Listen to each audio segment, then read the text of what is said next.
après 6 ans comme rapporteur spécial, j'ai réalisé qu'il y a 1000 formes de racisme.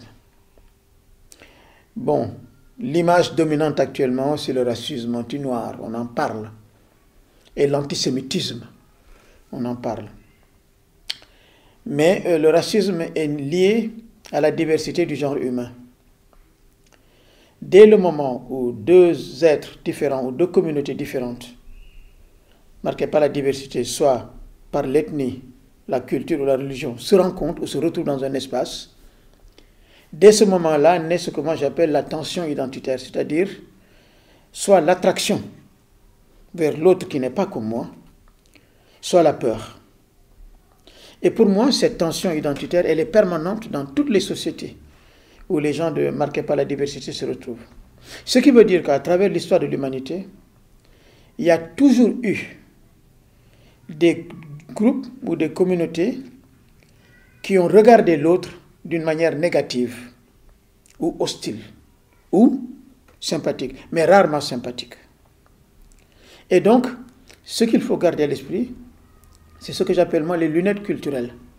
Nous portons tous des lunettes culturelles. On ne regarde pas l'autre d'une manière innocente. Notre regard n'est pas pur comme le regard de l'enfant. Les enfants ne sont pas racistes. Ils regardent un être humain qui bouge, qui sourit ou qui ne sourit pas. Mais nous sommes marqués par l'éducation, par l'histoire, par la culture. Et littéralement, à partir du moment où tout cela rentre dans nos têtes, notre regard change complètement en profondeur.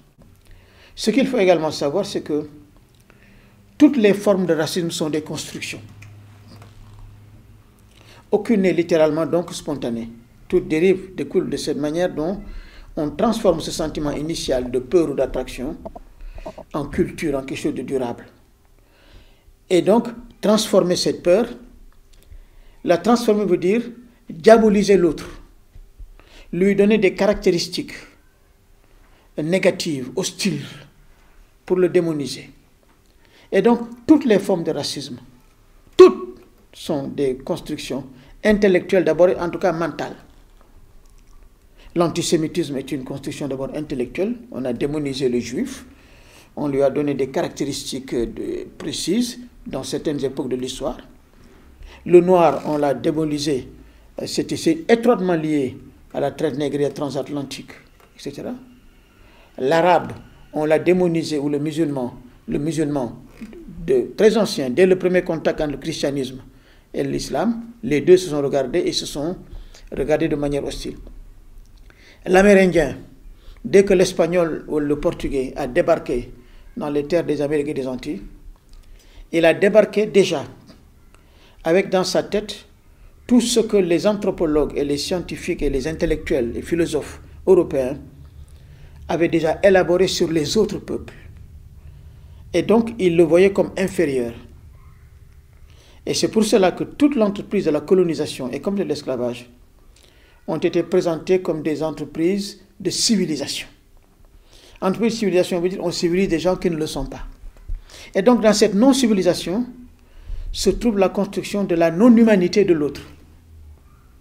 Et c'est ça qui est le fond du racisme. Et ce qui rend le racisme terrible, c'est la durée, c'est la profondeur historique de cette construction. Elle s'est faite dans la longue durée, de tous les peuples. Hein. Parce qu'on pense souvent ici, que dans beaucoup de pays, que le racisme anti-noir, le racisme est noir et blanc, clive les noirs et les blancs. Mais on oublie par exemple que, je vous donne l'information, que par exemple en Afrique, dans nos vieilles constructions culturelles et cosmogoniques, on a du blanc, une image négative. Je donne un exemple, chez les Dogons, ce peuple extrêmement mystérieux et complexe qui vit dans le nord du Mali, dans le Mali, sur les collines. Et c'est pour le Dogon, le blanc est un être lunaire.